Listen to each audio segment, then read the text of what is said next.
Number 1 India news पर शाम 7 बजे देश विदेश की खबरें देखिए ममता रोज के साथ। नमस्कार, स्वागत है आपका नंबर 1 इंडिया न्यूज में। मैं हूं आपके साथ ममता रोज। आइए देखते हैं आज की कुछ अहम खबरें। उत्तर प्रदेश के कानपुर में मानव तस्करी का मामला उजागर हुआ है, जहां नौकरी की तलाश में घूम रहे एक शख्स को नौकरी दिलाने के नाम पर पहले केमिकल डालकर अंधा कर दिया गया और फिर उस शख्स को दिल्ली के उस गैंग को बेच दिया गया जो जबरन लोगों को भिखारी बनाता है।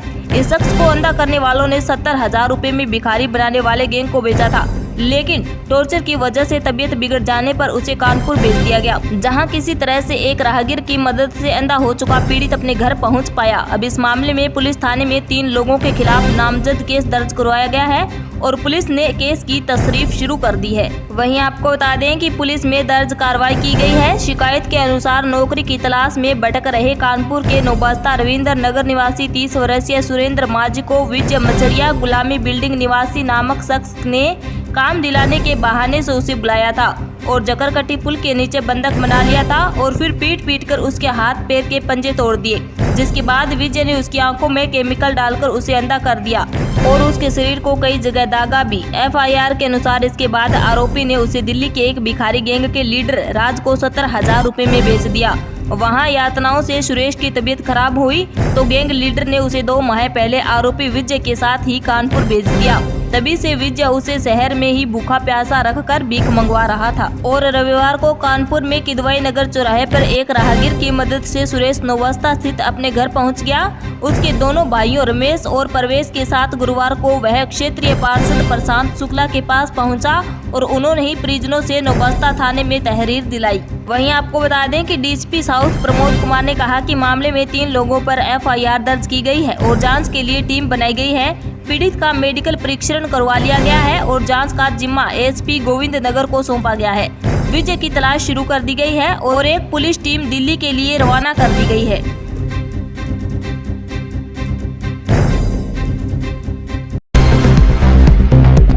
पैगंबर के खिलाफ टिप्पणी मामले में निष्कासित बीजेपी नेता नवीन कुमार जिंदल को सुप्रीम कोर्ट से राहत मिली है। सुप्रीम कोर्ट ने जिंदल के खिलाफ सारी FIR दिल्ली पुलिस की IFSO यूनिट को ट्रांसफर करने को कहा है। सुप्रीम कोर्ट ने कहा कि जिंदल के खिलाफ 8 हफ्ते तक कोई कार्रवाई नहीं होगी।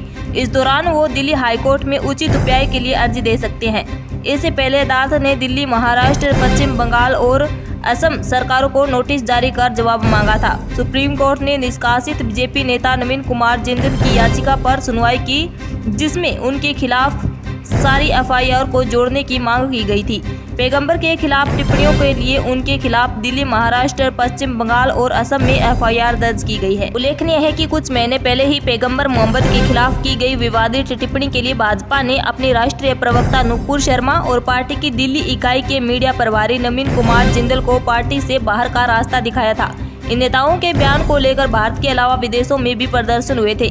कई इस्लामिक देशों ने इस पर आपत्ति भी जताई थी और भारत के समक्ष इस मुद्दे को आधिकारिक रूप से भी उठाया था। टिप्पणी पर विवाद पैदा होने के बाद भाजपा ने जिंदल को निष्कासित कर दिया था।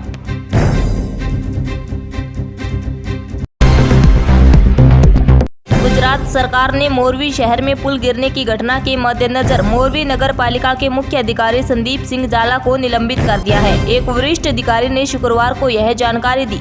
गौरतलब है कि मच्छू नदी के ऊपर ब्रिटिश कालीन इस पुल के रविवार को गिरने की घटना में अभी तक 135 लोगों के मारे जाने की पुष्टि हुई है। हादसे में मरने वालों में महिलाएं और बच्चे भी शामिल है। और मोरवी के जिला अधिकारी GT पांड्या ने कहा कि राज्य शहरी विकास विभाग ने मोरवी नगर पालिका के मुख्य अधिकारी संदीप सिंह जाला को निलंबित कर दिया है।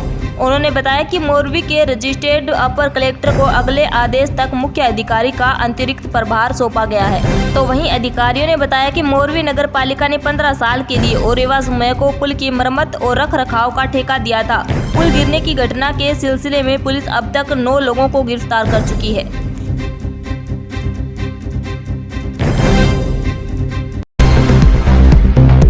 तेलंगाना के मुख्यमंत्री केसीआर ने अपनी पार्टी के विधायकों को रिश्वत देने के मामले में भारतीय जनता पार्टी पर एक बार फिर निशाना साधा है।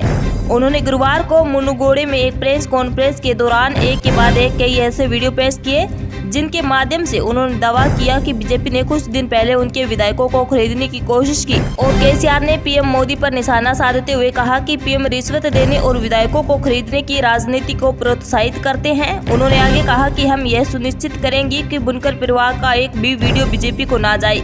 केसीआर ने आगे कहा कि पीएम मोदी सबसे ज्यादा है और क्या चाहते हैं, देश में पीएम से बड़ा और कोई पद नहीं होता है कि नहीं, आप इस पर एक बार नहीं बल्कि 2 बार रह चुके हैं, फिर भी ऐसा क्यों है, फिर ये दुष्टता और अराजकता क्यों। इससे पहले भी मुख्यमंत्री केसीआर ने अपने विधायकों को खरीदने की कोशिश करने को लेकर बड़ा बयान दिया था। उन्होंने रविवार को दावा किया था कि उनकी पार्टी के 4 विधायकों को दिल्ली के ब्रोकरों ने खरीदने की कोशिश की थी। साथ ही उन्होंने इस दौरान भारतीय जनता पार्टी पर भी जमकर निशाना साधा। और वहीं केसीआर ने कहा था कि आज मैं अपने उन्हीं 4 विधायकों के साथ एक मंच पर बैठा हूं, इससे इतना तो साफ होता है कि हमें कोई तोड़ नहीं सकता। मैं आपको बता दूं कि दिल्ली के कुछ ब्रोकरों ने तेलंगाना के आत्मसम्मान को चुनौती दी थी। उन्होंने हमारे 4 विधायकों को 100 करोड़ रुपए की रिश्वत देने की पेशकश रखी थी। वहीं आपको बता दें कि केसीआर ने कहा था कि आज मैं ये इसलिए कह रहा हूं क्योंकि मेरे विधायकों ने इस प्रयास के खिलाफ आवाज उठाई है।